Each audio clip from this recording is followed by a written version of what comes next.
Okay, can you hear me now? I apologize, I'm going to be speaking English. I'll try and speak slowly. Hopefully you can understand me. I want to thank Arnie for inviting me here. And he asked I give a brief introduction, kind of like Ola did about myself. I work at CBS. It's the Center for Biological Sequence Analysis, which is in Lyngby, just north of here.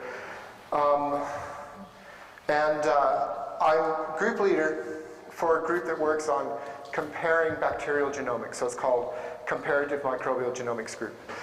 And I have two PhD students sitting out here in the audience, and my wife. And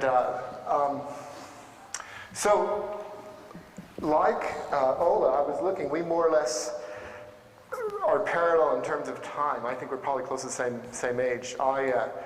I got my PhD in biochemistry in 1993, and I think that's around when you got yours as well. And then I did a postdoc, and this is in the US at University of Cincinnati, College of Medicine. And then I did a postdoc at Oxford from 93 to 97, 96, 97. Then I was in Norway for a year, and I wound up in Denmark. And I've been here since then. So that's in terms of a kind of a brief background. And now, let me get rid of that. And let's see if this works here. Keep your fingers crossed. So it's just one slide. Yes? Okay. So Arnie asked me for the title of my talk. And I said, well, you know, you wanted me to talk about scientific evidence for evolution, so why not use that as a title? And I divided it into two parts. And it's taking a while to kind of come down. So the first part is kind of based on, you know, Stephen Hawking had a book several years ago, A Brief History of Time. So this is a brief history of the past 13,700,000,000 years. Very briefly, of course. I'm not going to take that long. Some of you might think towards the end of the talk I've been talking for that long, but it won't be really. The subject of this is let there be light. And so I want to start off by talking a little bit about light and begin with by what I think all three of us, so Ola talked first about intelligent design, I'm talking about evolution, and then later on, is it Vish? How do you pronounce your name? Vish. Vish is going to be talking about creationism. All three of us, it was planned this way, by design, if you will. All three of us are Christians, and we have a Christian perspective. So I want to say that up front, I'm not an evil atheist. A lot of people think I am, but I'm not. So I tell my friends I'm the evil atheist in this talk. But we all also share a Christian perspective of light. And so I want to start off with what we have in common, and then begin to work my way and explain this, from my perspective, where the three different theories are coming from. So we all believe in light. We don't have any problem with light. Here's light. This is from Saturn, as you know, the planet Saturn, if you have binoculars and you look at it, and this is how it would look. Now, it takes light about 64 minutes to come from Saturn to here. And that's you know, an hour or so. And most people wouldn't have any problem with that. And we have, you know, science. We've managed to make spacecrafts, and we sent this ship to Mars, or to Saturn, and we can actually take nice pictures of it. And a while back, and this was, in fact, a couple years ago, actually, when this Cassini, the spacecraft that went to Saturn, flew by and flew on the other side. And so now you can see the rings of Saturn on the far side. And this is something no one had ever seen before. This is kind of really fascinating. And as you could probably tell, I like astronomy pictures, and I have every morning, you know, I get up and when I come in, I look at the weather and I look at the astronomy picture of the day. So several of these pictures are from the astronomy picture of the day. You can also look at Mars. Here's Mars. This is taken from the Hubble telescope. And Mars, as you know, is fairly close. It's much closer to Earth. And actually, if you look at Earth here, you can see this is a hurricane that's going at one part there. And so we all know we don't have any problem with our solar system and things being fairly close to us. And again, this is something I think all three of us share in common. And Ola was talking this morning about biological complexity. And I think, yes, biology is really, really messy. It's complicated. But it's along the same lines. When the Apollo astronauts were orbiting the Earth, they quoted from Psalms chapter 8, about how wonderful this is, what a miracle, and what is little bitty man in comparison to the universe, and in comparison to what's there. And so there's a lot of glory that's there. Now, if we come back to Earth and actually look, so this is a castle, and you can kind of see the Big Dipper. Can you all see the Big Dipper there? Now, the Big Dipper, as you know, these are stars that are further away. Now, stars are a lot further than the planets. And this is a particular star here that is a cluster of stars. And, oh, it's working now in stereo. So if you had little red-green glasses, maybe you could see things. So these stars, this is a fairly close cluster. I'll say fairly close. It would take light something like 20, 30,000 years to get here. And I think, Vince, you don't have any problem yet with 10, 20,000 years. Is that, how old do you think the world is? Yeah, I know you're going to talk later, but the young Earth creationists, depending on who you talk to, is around 10, 20,000 years old, something like that. So I'm getting kind of on the border now in terms of time. If you look further out, you see, here's a galaxy, and this galaxy, to go from one end to the other, takes light 100,000 years to traverse. And so this is really quite big. And in fact, if you look, you can see off on the side another galaxy. And it looks really small, but that's because it's very far away and even further away. And in fact, when we begin to look at the universe, some of these galaxies, some of these things, are hundreds of millions of light years away. This is incredible.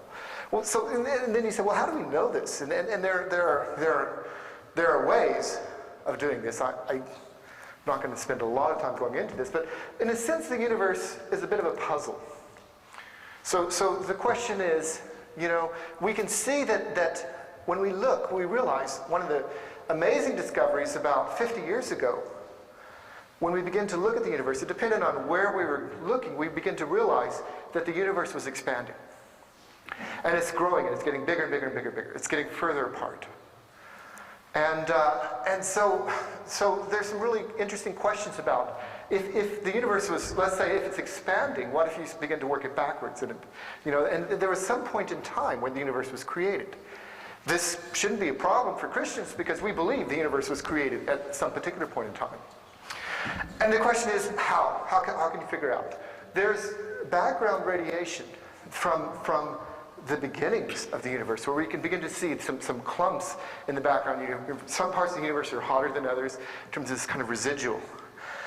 The universe also has some surprises in terms of black holes and other really weird things. It turns out that the universe is a lot more massive than it should be.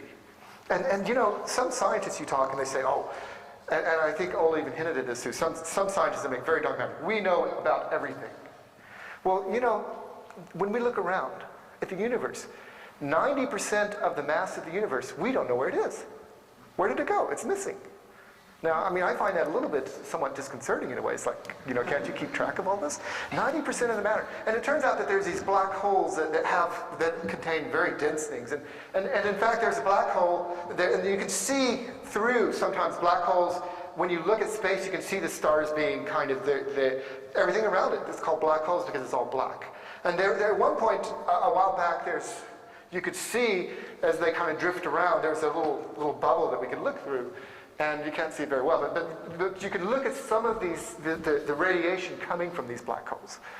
And scientists are really scratching their head, trying to figure out what's going on. So there's a lot that we don't know. The first thing I really want to emphasize is there is a lot that we simply don't know. Okay? And I'm going to say this many times, but I'm not a materialist. Now, a materialist says what we see is what exists. If we can't see it, it doesn't exist. And you think about it, that's really stupid because, for example, radio waves existed for a long time. We didn't know about it. So I have no problem saying that things exist we can't perceive. I have no problem saying miracles happen. They happen all the time. The question is in terms of science now, in terms of the scientific method, when you begin to do science, is it reasonable, as Ola said earlier, do miracles happen? Can you prove it scientifically? No, probably not. So we have this, if we look in the background here, I don't know how well, can you guys see this okay? It doesn't look very bright to me, but anyway, I'm probably looking at it too close. But if we look at the background radiation, so there's a a satellite that actually measures the infrared background. And this had been predicted by Big Bang Theory. Remember I told you that scientists observed that the universe was expanding. And one of the things they would predict is that there's this background residual radiation. And so this guy actually designed a spacecraft that we sent up and to be able to measure once you have to get outside the Earth's atmosphere. And our prediction was you'd be able to measure this background radiation. And if we can measure it across the sky and do some calculations, it would be possible to estimate how old the universe is. For a long time, people knew it was somewhere between 10 to 20 billion years. And the question is, then it's kind of narrowed down to 10 to 15, but they wanted to make some accurate measurements. And so in a way, this is, I think, the way that science works. I read a book about this. This is really nice. The guy doing this, he was a director of a lab, like me, and I can kind of relate to this. He knew people are going to be really, really critical. Scientists can be very critical. This is not polite, but this is just kind of life sometimes. They're very, very critical. And he knew that people were going to be critical of these experiments. So what he did is the people in his group, he said, I will buy you an airplane ticket for you to fly anywhere in the world if you find a mistake in this probe that we're building. And so he said in the book he had wound up buying 2 airline tickets because there were 2 mistakes that people found some pretty big mistakes. But he would rather people in his group find it than he publish the results. And in science, it's really, really important to publish your results and to be able to be... What happens is, do you remember this Korean scientist who had said he'd cloned humans and they turned out... This is a real problem because you have to publish your results in the scientific community. That's hard enough to get it published, but then people try and reproduce what you've done. And this is part of what science is. It's really important. So they made this prediction, and if you start working the equation backwards, and it should start kind of maybe, let's see. Yeah, you can start to see it. Okay, so it's working. So I'm not sure because it takes a while. If you start working it backwards, we know the universe is expanding. Now, if you run the clock backwards, the universe starts getting smaller and smaller. You see now it's a little sphere, and then it gets smaller and smaller and smaller. And the further you go back in time, the smaller the universe gets.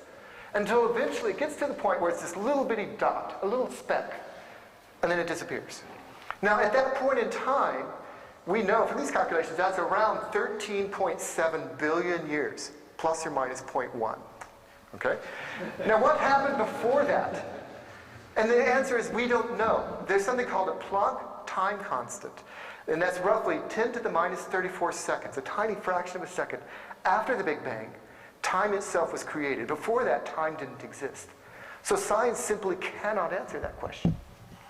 And I just find this really amazing because, for a long time, for literally for hundreds of years, the scientists were making fun of the Christians because the Christians said there was a point in time when the universe was created from nothing. And actually, the Christians had said this for thousands of years. They said, we were created at a point in time.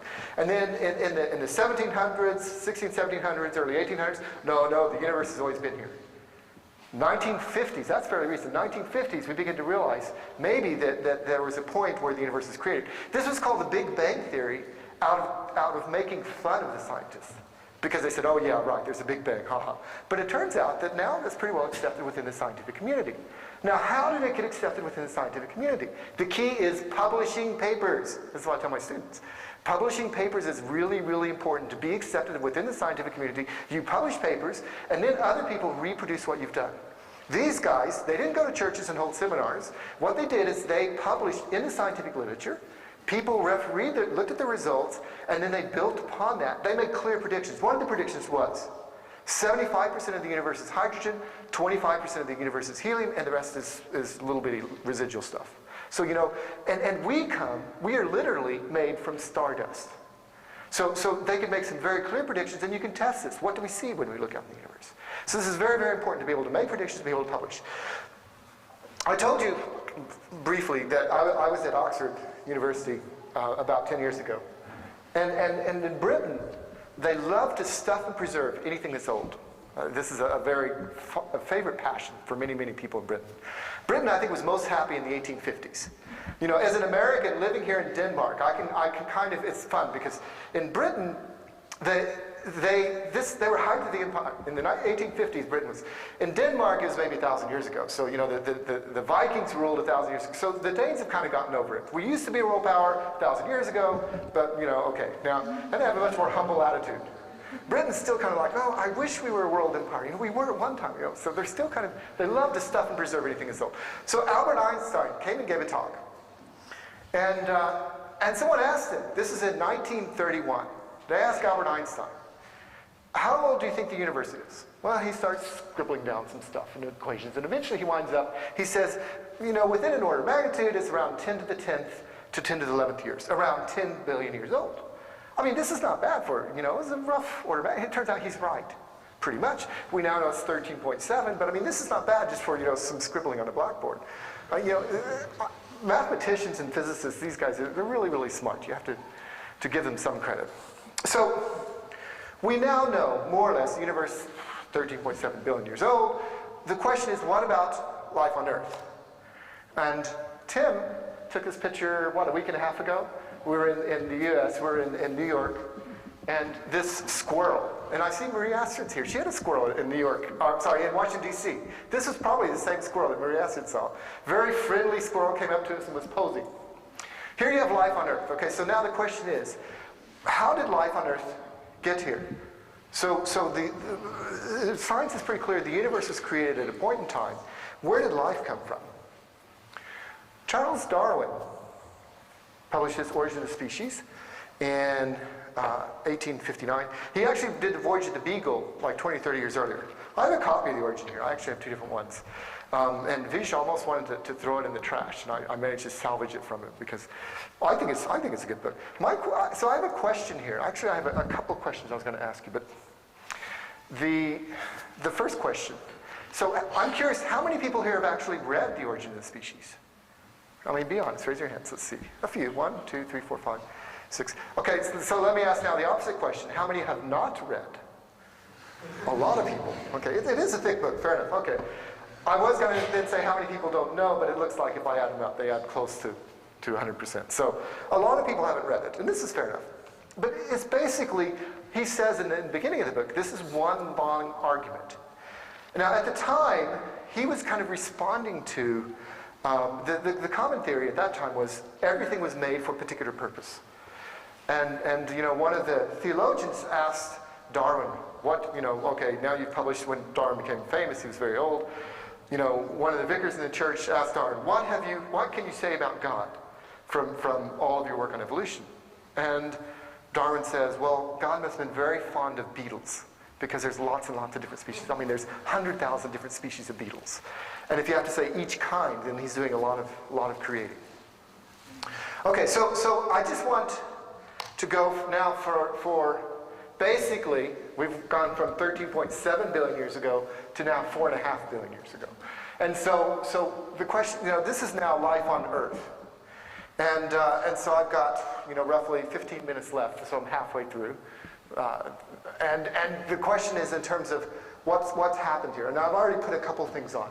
So the Earth was formed around 4.5 billion years old from the sun. Again, this is kind of flowing from the cosmology I was talking about earlier.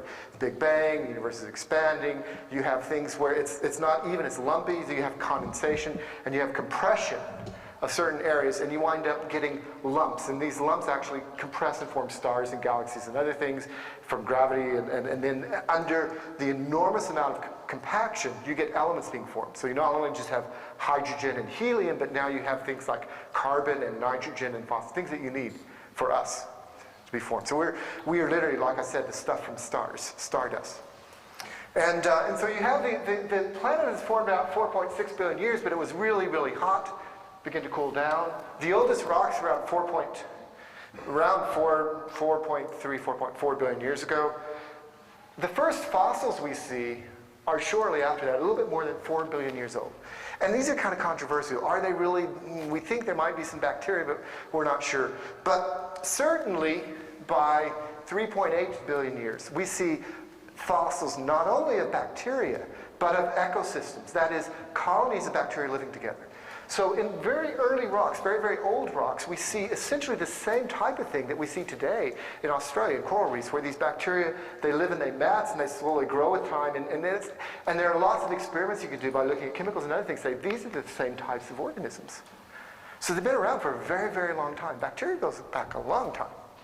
Now, a little bit later in time, We have another type of bacteria that's producing methane gas, another type of bacteria that are and you can begin to see two types of bacteria.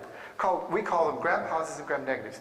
Gram-positive bacteria have one membrane coat and a particular type of chemicals in the membrane. Gram-negative bacteria have two coats, and there's another type of chemicals in the membrane. So then we have sulfate-reducing enzymes, bacteria beginning, and then single-celled eukaryotes. Now, we are eukaryotes. Most bacteria, they're called prokaryotes and eukaryotes. And eukaryotes are the beginning of the more complicated animals. But at this stage, everything is still too small really to be seen with an eye. You need a microscope to see it. Now, around 2 billion years ago is when the oxygen levels begin to rise. Now, Ola was talking earlier about metabolism and how all this complicated stuff that's going on in metabolism. And around this time, that is around 2 billion years ago, is the first eukaryote. Most of the metabolism that goes on, he's talking about ATP, this occurs inside mitochondria. And in biochemistry, you learn a lot about mitochondria. Mitochondria, there's good evidence that it has its own DNA and its own membrane. And it looks a lot like a bacteria. And if you look at the genes in there, they look a lot like bacterial genes. And it turns out that we can actually, by looking at the different proteins, we say, it's this kind of bacteria. And around 2 billion years ago, you have another kind of bacteria, if you will call it an archaea, but another kind of bacteria ate or swallowed one of these bacteria that's really good at making energy, but it's not as good at scavenging other things. And so you have what's called a symbiotic relationship. And we still see this today. When we look around, we can actually see cases of some organisms living together in a symbiotic relationship. And over time, they actually become dependent upon each other. Now, we see algae. And algae is beginning, seaweed, multicellular eukaryotes. Here's algae, and this is now 1.5 billion years ago. This is still a very, very long time ago. Now, around 500 million years ago, which is fairly recent, you have what's called the Ediacaran fauna. Now, probably some of you have heard the more familiar Cambrian explosion, because what happened is in a fairly short amount of time, you have beginnings of things that you can see with your eyes. Now, you have the beginnings of more complicated plants and animals. This is around 500 million years ago. And we say explosion, we say instantaneous. By instantaneous, we mean it merely took something like 50 million years. That's a long time. But from this scale, that's a blink, that's an instant. That's almost instantaneous. And then, much more recently, you have the dinosaurs. Now, as you know, the dinosaurs are roughly from 200 million years ago to 65 million years ago when they pretty much disappeared all at once. And we have lots and lots of fossil evidence for this. Okay? Now, I kind of want to come back, so there's lots of little things on here. A summary. Basically, you've got archaea and bacteria, and these are two types of single-celled, very, very simple organisms. They've been around for billions and billions of years. And then you've got the eukaryotic microbes, and they've been around from roughly 2 billion years ago to the present. And to kind of put things into perspective, okay? Here's corn, and here's humans. So you are here. And we are a geological blink of the eye. And so on this scale, if you were to imagine my arm here, if you were to look at this is, let's say, the beginning of the Earth, and here's present day at the end, you see that on this, when the predecessors for humans came along, we are talking 500 billion years ago is when the first, 500 million years ago, 500 million years ago, is when the first multicellular organisms begin. So on this scale, we're talking about like the length, from your finger in to here. Humans, all of human history is your fingernail, pretty much, and so in terms of recorded human history, imagine this is the beginning of the Earth. Here we are today. You're to take a file now, and you're to scrape off a little bit. That is all of recorded human history in this scale. So we've been here a very short amount of time.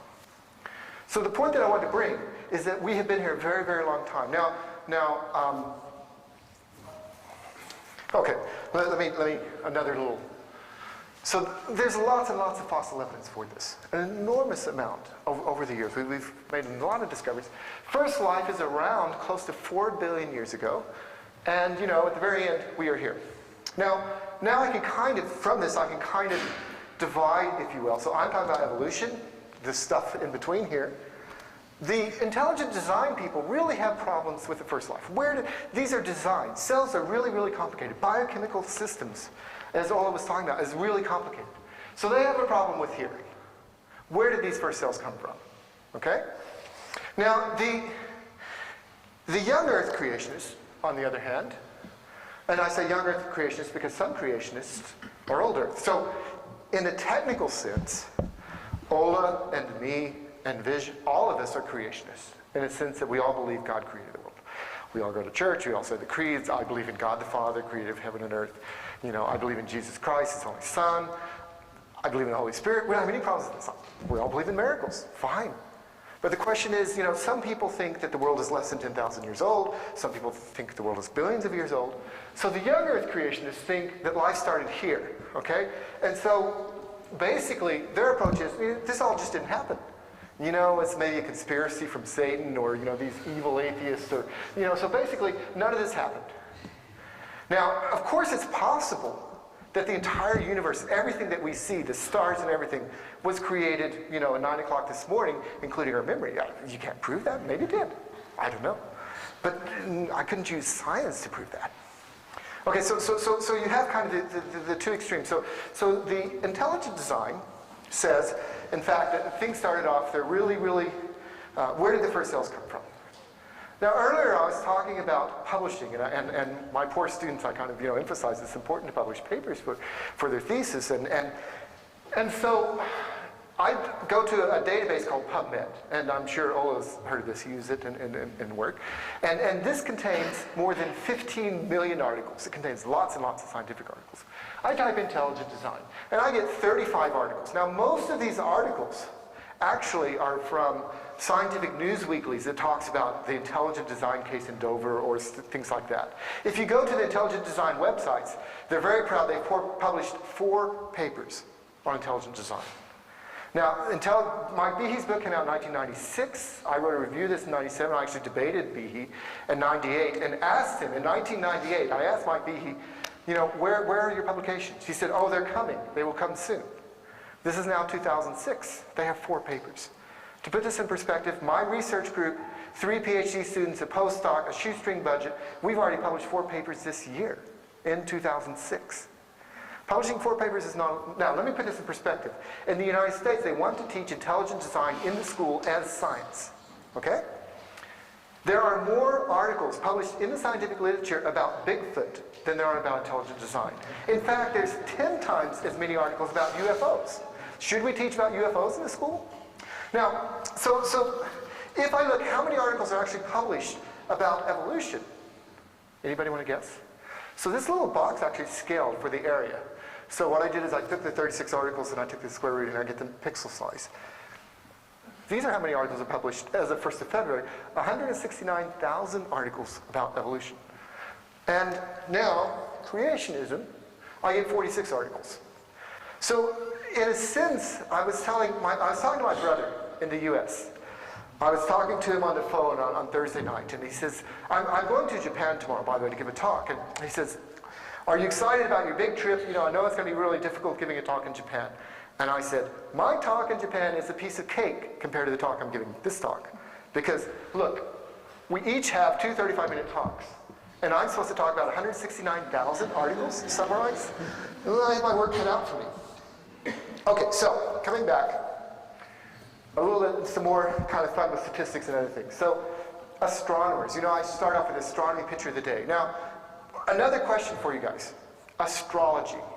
Who can tell me what astrology is? What's the difference between astronomy and astrology? Anybody know? Yes? What is, can someone tell me what astrology is? Yes?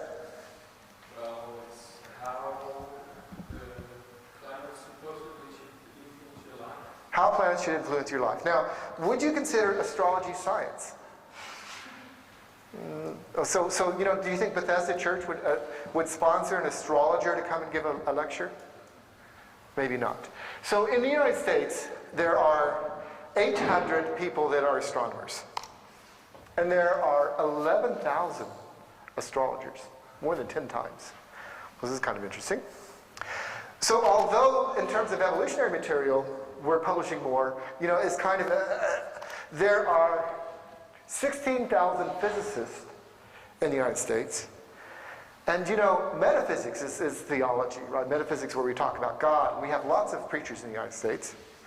And in the US, there are 422,000, that's about 10% of the population in Denmark, is preachers in the United States, compared to 16,000 physicists.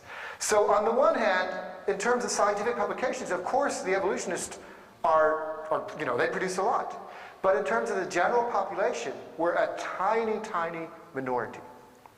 And this can cause problems sometimes, as you can imagine.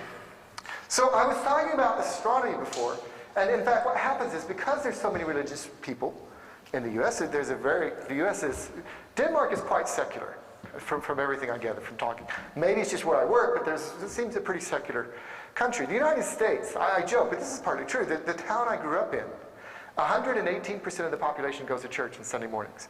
What happens is we're a small town in Arkansas, we bus people in. So you look at the population of the town, we have more people than are in the town going to church every Sunday. Very religious. 118% go. So in the United States it's very religious. Now, as part of this movement, in Pennsylvania, there was a court case, and Ola maybe has heard about this, in Dover, Pennsylvania. And it started about 2 years ago.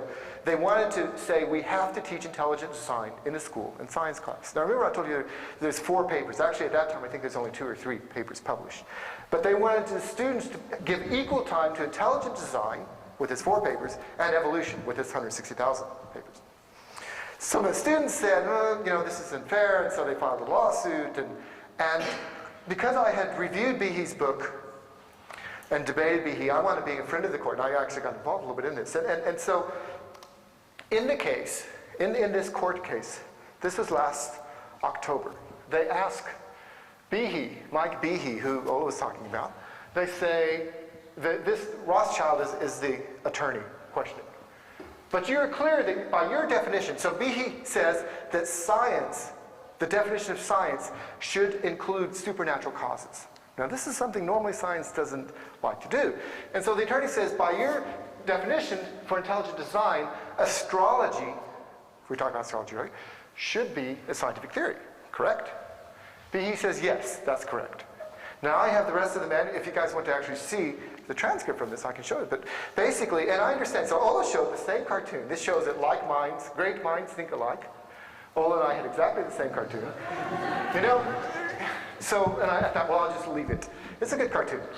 So Ola is right. A lot of critics of intelligent design say, then a miracle happens. And so, if you listen carefully, so my first, there's a book in America published in the 1930s by this guy, Dale Carnegie. It's still a bestseller. It's called How to Win Friends and Influence People. And it's a really great book. It talks about basic human psychology and things that you do to make people happy and things that you don't do if you want to be their friend. And the first thing is you never, ever criticize. That's the first thing. Don't criticize. And I'm in real trouble with that because, so I've written a chapter in this book, Why Intelligent Design Fails. So this is not a way to win friends, certainly within the intelligent design community. My brother bought a copy of this. My whole family, by the way, is creationists. I was a creationist from 1974 to 1976. I was 14 years old. Between 14 and 16 years old, I'm on my first book. In Arkansas, it's almost mandatory. You have to be a creationist if you're in Arkansas. So I was a creationist for a few years. Then I started reading, and I got more skeptical. But over the years, I've collected now nearly 1,000 books about creationism evolution. So I've been interested in this since the 70s. But this book, Why Intelligent Design Fails. So I've been, so Ola talked about Behe responds to his critics.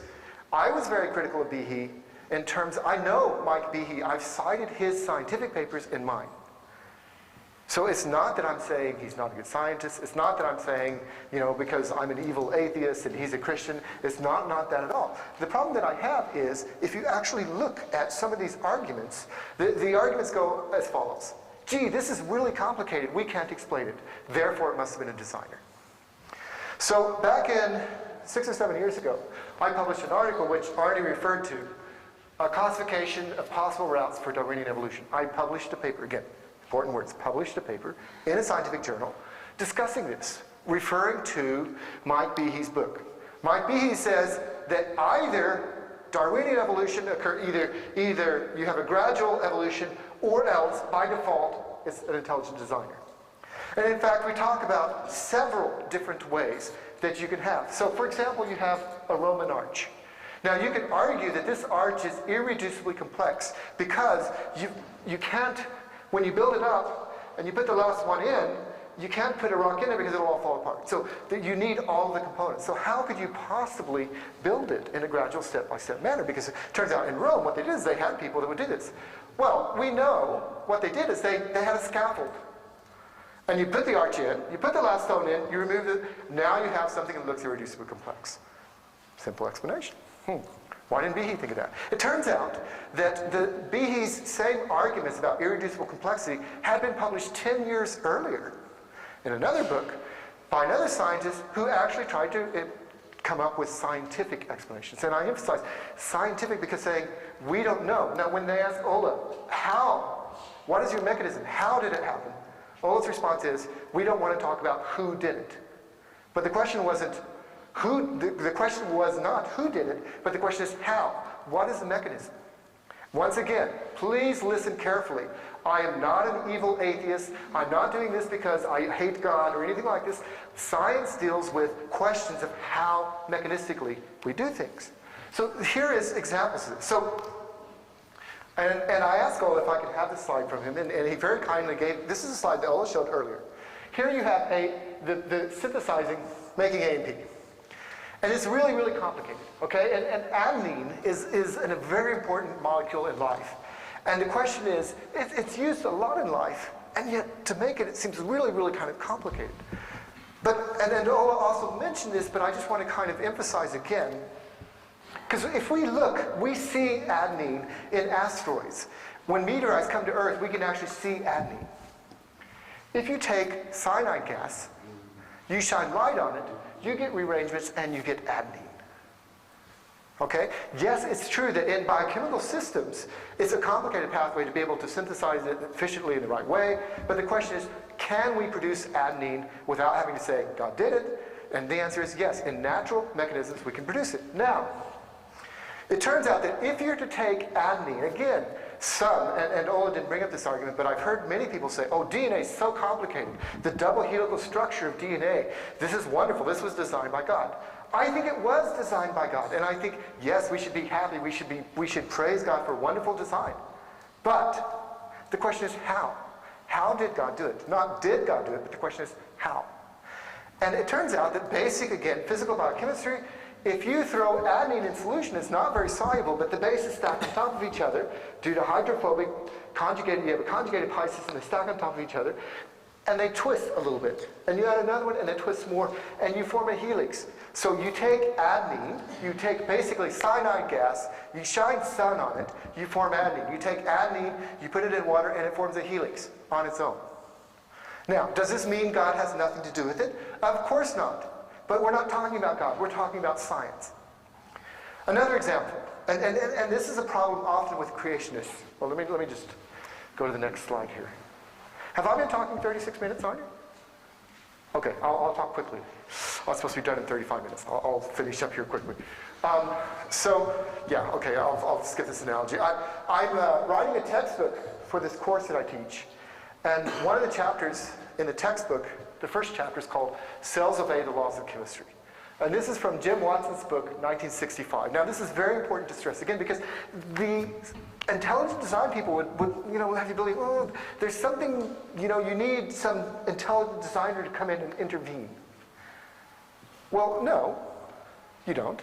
You can look at life and say, this is the miracle of evolution. We should be happy, we should praise God, the miracle of evolution occurred. Fair enough. You can look at life around you, as the Apostle Paul says. You look at life and you say, wow, this is great.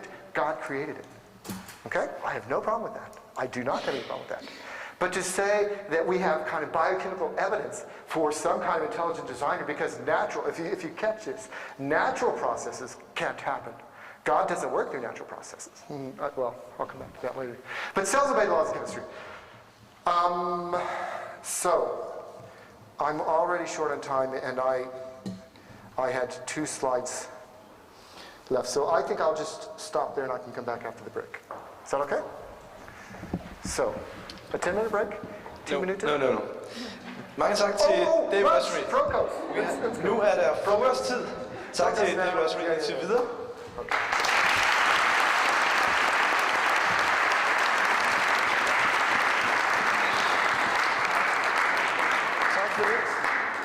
Sign so that I at least know. Okay, so here we go, and I'm going to start.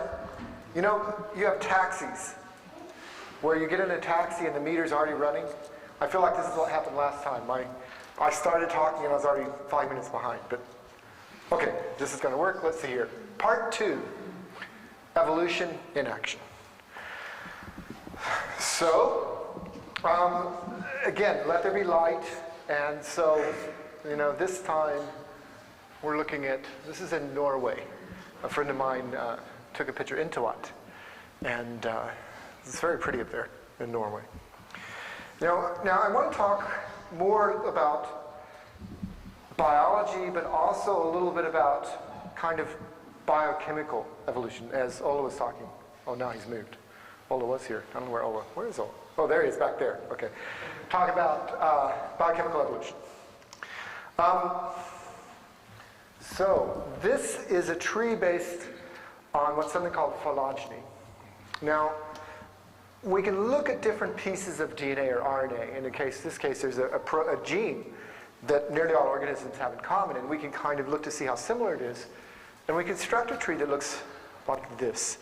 And as you can see, there's kind of 3 big clusters. There's the yellow, there's bacteria, then you've got archaea, and you have eukaryotes. Our group works with my favorite organism. When I get feedback from students, they say, when I give lectures, I always say E. coli. I always talk about E. coli all the time. E. coli is a bacteria, and E. coli lives up there. You can see. Does the cursor work on here? Yeah. Can you see this? No, you can't. Well, anyway, it's shaded. And these are also called gram-negatives. Now, because I used to come from a group that did experiments all the time. Most of my life, I've done experiments. But now our group is a combination. We do computational work as well as experimental work. And generally, I like bacteria, although I do also work with archaea and some small eukaryotes. But to kind of put things in perspective, you are here on this tree, okay? And corn is here. Remember we talked earlier about the difference between humans and corn. And if we're to look at the difference between E. coli and Clostridia, between 2 bacteria, gram-positives and gram-negatives, you see this distance here has to do with how far apart, how different are organisms. And gram-positives and gram-negatives are very, very different. And if we look at the difference between trees, between corn and humans, the distance is very small. They're much more similar. And in a way, this makes sense if you look at the longer evolutionary period. If you actually realize that most of this stuff over in the corner here, where humans and corn and things like that, these are fairly recent events. So it makes sense they're most closely related. And it sounds a bit counterintuitive, but bacteria have been around a long time, billions of years. Some bacteria can divide in only 6 minutes. And you think about it, you have this bacteria, every 6 minutes it's dividing, and it's been doing this for billions of years. You have lots of time to change and to adapt. Whereas humans, and elephants for that matter, it takes 100 years to go from 1 elephant to 2 elephants. In 100 years, you have a lot of generations in bacteria. So bacteria are very different. You have bacteria and archaea. Okay, so I want to talk a little bit about, this is kind of background, biological information. What is biological information? So we have DNA sequences. You've heard us talk some about this, but DNA is actually double-stranded. So you have 2 strands on top of each other, complementary. And DNA makes RNA, and the RNA is then translated. So this little bit here I showed is actually, it's translated and it's in groups of 3s. It actually codes for proteins. And so you have kind of the flow of information goes from DNA to RNA, RNA to protein. And DNA to RNA is called transcription, RNA to protein is called translation. So, and this is kind of another drawing of it here. Did I push this twice? We'll see. So the flow of biological information goes from DNA to RNA to protein. And so our group, we're a computational group, but mainly we're interested in looking at these sequences. And so the idea is, and kind of along the lines of what Ola was talking about, biochemistry, what's going on here in terms of evolution, what can we see in terms of these sequences and sequence analysis? And as an example, we'll take a very small bacteriophage. So this is a piece, basically it looks like this. It's a piece of protein, and it's got a virus inside. Or the virus actually is the protein in the DNA, or RNA. And it looks like, then it makes lots of copies of itself. Now, we can actually read the entire DNA sequence for this organism, if you call it an organism. It's only 4,000 nucleotides long. Fred Sanger sequenced this, and he got the Nobel Prize for reading this sequence back in 1977. Today, we could do this very easy. It would only take 5 minutes. But back then, in 1977, it took several years. And so this is the sequence. And so when people talk about DNA sequence, this is kind of information. Now, we work with ways of visualizing. And several years ago, at CBS, we developed this kind of method for looking at that same sequence I just showed you. This is now a representation, a way to visualize. Because most people, when you look at A's, T's, G's, and C's, you can't see a whole lot. But now you can see the genes, and it's a circle because it's circular. Sometimes it's linear, sometimes it's circular. And so this is a genome, if you will. This is called VX174. And the reason I'm talking about this is in terms of introduction is I want to talk about the sizes of different genomes. So this DNA sequence I showed you called VX174, actually I was wrong. It's 5,386 letters long. Now I said E. coli earlier. E. coli is a common bacteria, and it's around 4.6 million base pairs long. And then you have yeast, which is a little bit bigger, and then eventually you have humans, which is 3.4 billion nucleotides long. So again, a little bit of an analogy. If you have there's a page called lambda, which is a little bit bigger. It would take 2 pages to write it out. I showed you this VX174 is 1 page. So page lambda is 2 pages. E. coli would be a book that's, couple hundred pages long. And the yeast, where we use yeast for making beer and wine and bread and other stuff. It'd be a fairly thick volume, 500 pages, the DNA. If you look at the worm, you now have something 3 volumes fairly thick. Now the human genome, of course we know humans are really, really complicated. And so you need lots of DNA to make a human. And in fact, you need 80 volumes. 3,000 million base pairs. That's a lot of DNA. And then most people think, well, this makes sense because bacteria are really simple, you don't need much, and then you kind of grow in complexity. Humans are the most important thing. And this idea dates all the way back thousands of years ago to Aristotle. So according to Aristotle, here you have this ladder of complexity. So we're at the top. Humans are the most smartest thing ever. So we have the most DNA, of course. And then around the same level, close to humans, you have mammals. Do any of you have cats? Anybody here have cats? A few people have cats. As you know, cats are almost as important as humans. Cats think them, certainly. They're very important. So you have cats up there. They're really complicated. And surprise, surprise, cats also have lots of DNA. And then below that, you've got birds. They're not quite as smart, but they're still up there. And you have reptiles, which are even lower. And you have fish. And fish are kind of dumb. They're not, they're a little lower. Then you've got insects. And you have jellyfish. Jellyfish, there's not much to them. They're really, really simple. And then you've got trees, and you've got really simple plants. And according to Aristotle, then at the very bottom, you've got minerals. And this is kind of the way a lot of us still today think, and it kind of makes sense. We're at the top. Humans are the most important. We have the most DNA. And then as you go down this ladder, so to speak, you have less. So at CBS, so we analyze sequences. And there's one fairly simple question you can ask. How much DNA does an organism have? A cat, for example, you can extract out, take one of its cells. You don't have to kill the cat. Just take, scrape a few whiskers off or something and extract the DNA, say how much DNA is in this cat, how much is in a kangaroo, how much is in a dog, how much is in a butterfly. And so we've collected just a really simple question, how much DNA is there?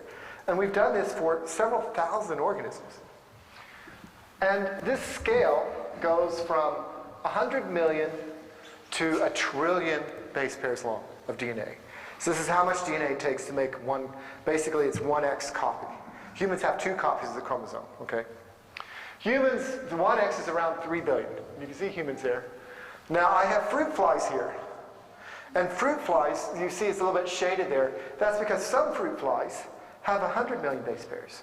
Some fruit flies have 200 million. Some fruit flies have 400. Some have 800. It depends, how much DNA an organism has depends on where the fruit fly lives. If it lives in Hawaii, down close to the ocean, probably in Denmark as well, they have more DNA, it turns out. The amount of DNA an organism has is related to how much oxygen is in the air. Kind of, more or less. It's related actually to how big the nucleus is. The interesting thing is that lungfish have 100 times as much DNA as humans. But lungfish are really pretty stupid. I mean, they're really dumb. They're way down on the evolutionary scale. There's an amoeba that lives in ponds that has 1,000 times as much DNA as humans. And so, and I put E. coli, actually I put, there's 2 marks there for E. coli. E. coli, earlier we heard that if you take a single gene out for bacteria, you know, that it will fall apart or whatever. It turns out that life is really messy. When you grow bacteria, sometimes you have genes, sometimes you don't. Some E. colis have 3,000 genes, some E. colis have 4,000, some have 4,500, some have 5,000. You get a mixture, you get a distribution. Instead of getting this nice discrete spot, you have to have every single gene, you get a smear. And you have lots of different E. colis, and under some conditions, some E. colis do better than others. You have populations. And it's just like with people. You have lots of people. Some people are tall, some are short. You have a lot of variation around. Okay? So Aristotle's letter, if you revise this now and look at dogs, it's called, for database of genome sizes, the letter of complexity, the amoebas win. They have 1,000 times as much DNA. They have 1 trillion base pairs. And then next comes ferns, which they have 100 billion base pairs. And then you have lungfish. And I mean, these lungfish, they thought they had been extinct. These were in these fossils for a while, and then they find some in mud. These guys, they're really kind of dumb. But they have more than 10 times as much DNA. They have like, I don't know, a lot more DNA than humans do. Then you have cockroaches. Cockroaches have 3 times as much DNA as humans. Okay? Then you have humans, and on the other side of humans, you have fruit flies. So humans, on this scale of complexity, are somewhere between cockroaches and fruit flies in amount of DNA. So this is a little bit different than, you know, you'd think this intelligent designer, we should be the most important thing. We should have the most DNA. Now what's going on here? There's no relationship between how much DNA an organism has and how complex it is. This makes a lot of sense if you look from an evolutionary point of view. If you look from the point of view of this, you know, great Aristotelian intelligent designer, it doesn't make much sense at all. Okay, so I want to give a thumbnail sketch now, hopefully I can do this in 5 or 10 minutes, a really brief sketch of what evolution is. I noticed not very many people raised their hands when I said about Chuck's book. Chuck Darwin wrote this book, Origin of Species. A lot of you haven't read Chuck's work. So what did he say? Basically, we see the following. What needs to be explained. You have change over time. Similar things seem to be very cluster similar. You have nestedness in nature. You have homology. You have design, which is what Ola was talking about. And you have extinction. So these are things that we see that we need to explain. So change over time. If we look at the fossil record, what we see, as you go further and further back, you see organisms that get more and more simple. You have this long period of time where you have dinosaurs and things for 200 million years, dinosaurs. And then they go extinct. So can we explain how things change? Another question is, you have homology here. You have the wings of, you know, I have a friend of mine who's a biologist who talks about chicken fingers, why chickens have fingers. And if you actually look at homology, their wings are essentially finger bones. And you have this homology here. You have a lot of similarity between these functions. And so we observe this. And the question is, can we explain this? And then you have the hierarchy. I showed you earlier this tree of life, and you've got archaea, bacteria, and eukaryotes, and plants and animals. And this is kind of a way. And you also have some fossils, which there's some interesting kind of strange things in terms of history. So you look at the whale, for example. Whales actually have leg bones at the very end, which is kind of interesting. Why would whales need legs? Which is interesting. You have extinction. Some animals clearly are in the fossils or records, but that we don't see them around. Dinosaurs are one example. So the question is then, how can we explain these?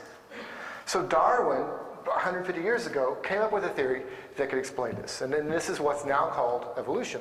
So evolution is several different things. Evolution is a fact in the sense that you have a change over time. And we see this. Antibiotic resistant, for example.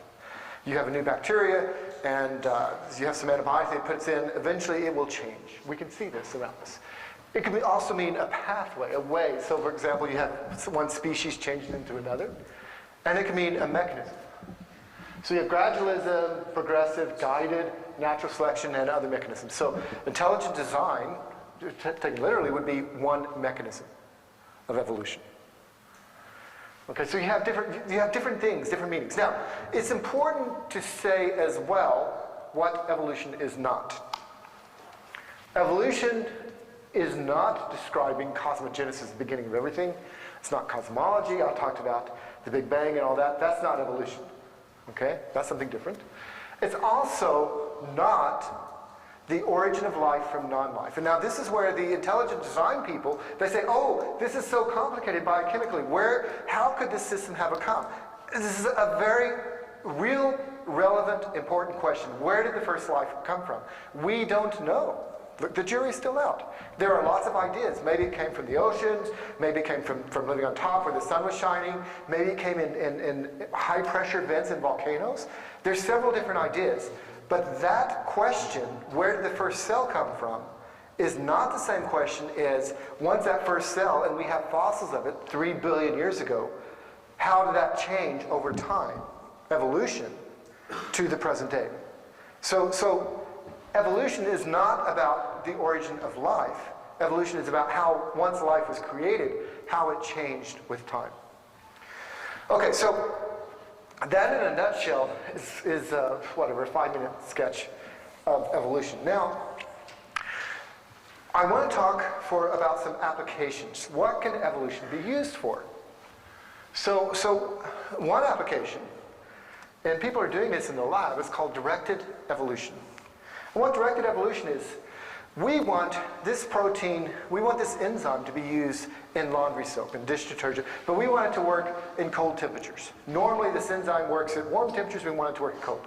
What you do is you randomly make a lot of variations on this protein, which is what happens in the real world, and then you select for the ones that are most efficient.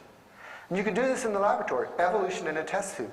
It's directed. Now, this is different because you have human beings saying, we want to optimize something. Evolution is all about optimizing for the environment. The problem is the environment keeps changing, so you have different optimists. So you can, and people actually use this all the time. There are review articles. You go to PubMed, you can look. There are hundreds of articles about this. There are review articles listing, you look in the references, and this review article lists several different applications, hundreds of applications for this. So you have designer proteins. You have something in programming called genetic algorithms, which is a programming way. You have a really, really difficult problem. What you do is you take your computer program and you make little changes in it and you randomly put it together and you can actually solve complicated problems. This is using the same method as evolution. So this is an application. Another application has to do with game theory. And in fact, an economist got a Nobel Prize a while back for some of his game theory. And when they interviewed him, part of his ideas behind it came from actual evolutionary ideas in terms of modeling biological systems and how animals come. So you have game theory. You can also, evolution can help explain developmental biology. There's this whole sub-area called Evo-Devo for evolutionary biology and developmental biology. And I have one book, and I didn't bring this up here, but I've got a book back there about this. I actually have 4 or 5 books. The intelligent design people, some of them, they claim, oh, how can you explain the development of body parts? This is really complicated. This could never happen. Why do rabbits have 4 feet rather than 3 feet or 5 feet? Well, it's intelligently designed. So how can you explain and develop morphology? And there's a wonderful book called From DNA to Diversity, and it's all about morphological changes and how these genes changes. There's a lot, and this has only happened in the past few years. And so sometimes people say, oh, well, no one like Mike Behe when he published his book, Darwin's Black Box. Here's my as a biochemist, my summary of Darwin's book, what Behe says. Behe says, we look, and Ola talked about some of his irreducible systems. In the book, there are 5 systems, 5 irreducibly complex systems he uses as examples. And in each of these systems, he says, what has been published? He has a chapter in there, Publish or Perish. He says, what has been published on these? No article has been published on this. Therefore, because nothing is published in scientific literature about how this evolved, it must be an intelligent designer. Since then, there have been hundreds of articles published about these different systems. And when Behe was presented with it, he says, well, yes, but I don't like those articles. Well, okay, maybe he doesn't like them, but that's not the same as making a clear prediction. He did make a prediction. Ola's absolutely right. Intelligent design makes some predictions. No article will be published about this. Now articles have been published. Well, yeah, but they're wrong. Well, that's not the same. His other evidence, scientific evidence for irreducible complexity is, you have a biochemistry textbook. It's really thick. Look, in the index here, I only see 2 or 3 references to evolution. Therefore, intelligent design must be true. This is the kind of, so this reasoning is, it's an absent. Rather than saying we have some positive evidence for intelligent design, nothing's been published in scientific literature. That's not really scientific evidence. So evolution, on the other hand, there are lots of applications that we see. And in particular, antibiotic resistance, flu, diseases, and life in general.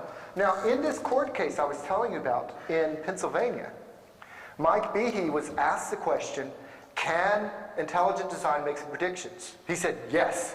In fact, I'm going to make a prediction. There's a new antibiotic come out. Bacteria have never seen it.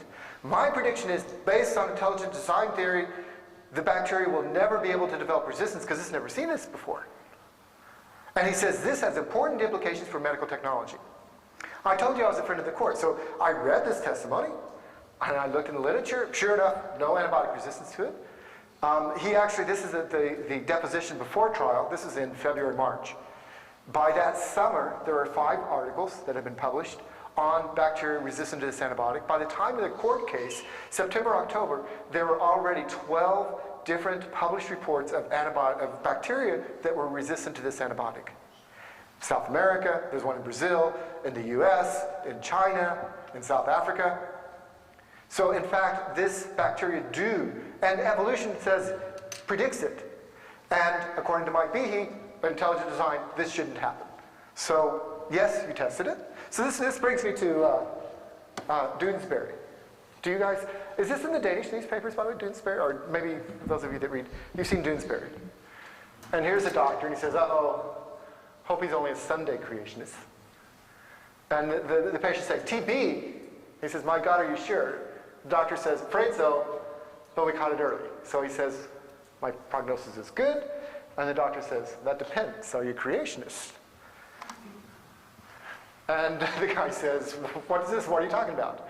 And he says, well, if you're a creationist, I need to know this in order to be able to how to treat you, to use antibiotics. He says, maybe, do you want to use the old-fashioned way or the new way? And he says that the bacteria have evolved. And the patient says, evolved?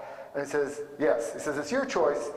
You can go with the new treatment or the old. And he says, what are the newer drugs like? And the doctor says, they're intelligently designed. So I think this is kind of, in a way. And this brings me to the end now, to the actual discussion. So I've got 5 minutes or so left, 5 to 7 minutes, hopefully, right? Something like that. So I have time. And I purposely saved some time at the end for a discussion, because this is a wonderful book by Michael Ruse about the evolution-creation struggle.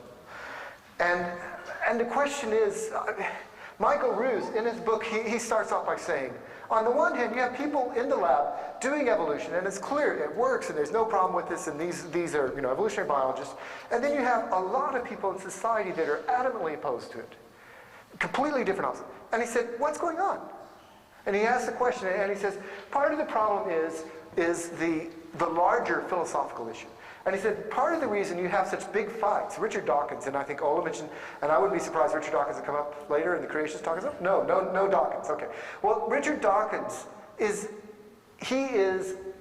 a vehement atheist, and he tries to use science to prove his atheism.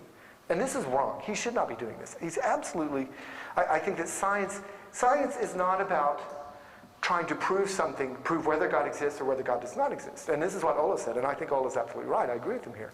You know, it's not about saying we can scientifically prove God exists, we can scientifically prove God doesn't exist. But having said that, a lot of scientists try to use evolution to push their atheistic views. And this is clearly wrong. And what's happened is you have two, and according to Michael Ruse, and I tend to agree with him in this, Michael Ruse says, the reason you have the evolutionism, people like Richard Dawkins, and on the other side, people like Dembski and Behe, the reason these guys are fighting each other, which they really are, their view of Christianity and science is they're at war with each other. And the reason you have this is because, and it's a big fight, and he says it's a family feud. These are both fairly recent ideas. Evolutionism, meaning you can explain everything through evolution. Creationism, meaning that you can explain, through creation, you have scientific evidence for creation. And he says that these are recent phenomena. And it all goes back to a disillusionment, kind of a loss of faith in the church several hundred years ago. And it's kind of a reaction to that. And I think there's some truth to that. Now, this book on top, Responses to 101 Questions on God and Evolution. I've got this here. I would highly recommend this. This is by a theologian. And he discusses a lot about some of the questions. After my first talk, several people asked questions. Well, several people, 3 or 4 people. But all of the questions had to do, somehow or another, with theological implications. And I understand, and I'm sympathetic to it. There are certainly theological implications. But the point of this discussion today was, from a Christian perspective, what is the scientific evidence for evolution? What is the scientific evidence for intelligent design? What is the scientific evidence for creationism? Now, the theology is something different. That I'm not a theologian. Tim, are you still here? Tim the pastor? Is Tim here still? Did he already? Oh, wait, Tim? Oh, it doesn't matter. The pastor of our church, Tim, was here at least for my first talk, and he was there at lunch. And Tim is a pastor. He's a good person to ask theological questions. I'm not. I'm a scientist, and I can speculate, but you're probably asking the wrong person. So, but there's another book called Coming to Peace with Science, which is written by biologists in the U.S. to evangelical Christians, people in the church. And he actually has a lot of good things to say about actually a lot of Christians unknowingly cut off fellowship with biologists because they're so rigid about, oh, well, if you believe in evolution, you can't come to our church. And so a lot of biologists wind up being forced out and cut off from Christian fellowship because people have these views. So, this brings me to the quote this is the quote of the year, actually. It's from the Kansas City Star. In short, Darwin's theory of evolution is biologically, genetically, mathematically, chemically, metaphysically, and etc., wildly and utterly impossible. Now, this is from someone from the Kansas State Board of Education. And as you know, Kansas has ruled now that we should redefine science.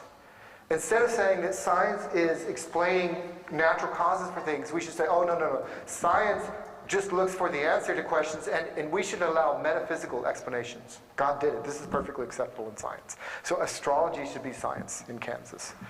And so they did a poll recently in the UK. And they said, okay, you're given 4 choices. Do you believe in evolution, creationism, intelligent design, or don't know? And 48% of the people said they believe in evolution, 22% creationism, 17% intelligent design, and the rest said they don't know. Now, I have to admit, in Denmark, I'm ignorant. And I actually wrote some people from the newspapers asking, has anyone done this survey in Denmark? And to best of my knowledge, they haven't. But here's my feeling, and I'm probably very biased because I teach at a university and I have lots of students here. But my own feeling is if you're to ask the same question in Denmark, at least from the people I talk to, Denmark is a very secular country. 90% of the people would probably believe in evolution. Does anybody strongly disagree with this here? You think it's less or more? Or does anybody know? Yes? Have you got evidence for that, or is that a supposition? This is what I'm saying. This is a supposition in Denmark. I haven't a clue, and I'm asking people feedback from the audience because I don't know. Yes? I think it's pretty correct. You think it's pretty correct?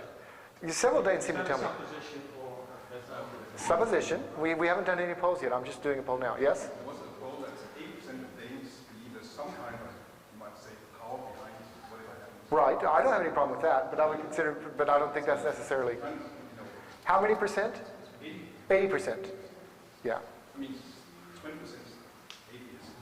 Right. But being an evolutionist doesn't necessarily mean being an atheist. You've got roughly, just so we were clear on this, there are roughly 3 billion Christians in the world out of 6 billion people. There are roughly 2.5 billion evolutionists and maybe 500 million creationists. So most of the Christians actually believe in evolution.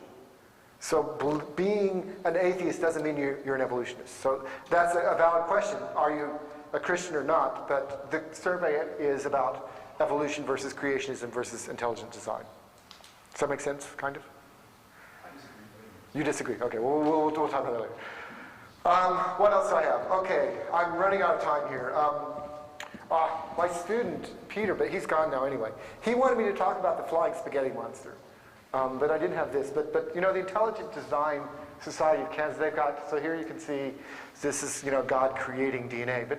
But you know, so someone said, well, why do you show the Christian God? Because it could be a space alien. As Ola said, Intelligent Design doesn't say who the creator is.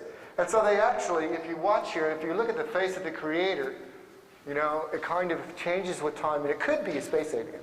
Intelligent Design, we don't know. It could be an alien. We're not saying who it is. But, and this brings me to the last point here. I'm just about done. In this trial in Pennsylvania, there was this textbook that Intelligent Design was claiming. Intelligent Design has nothing to do with creationism. It's completely different. And they looked at various drafts of this. And basically, the short summary of this is, when the court in 1987 said you cannot teach creation science, they originally started off creation science. Well, they originally started off with creationism, but then they said, oh, we're going to use scientific, so it's creation science.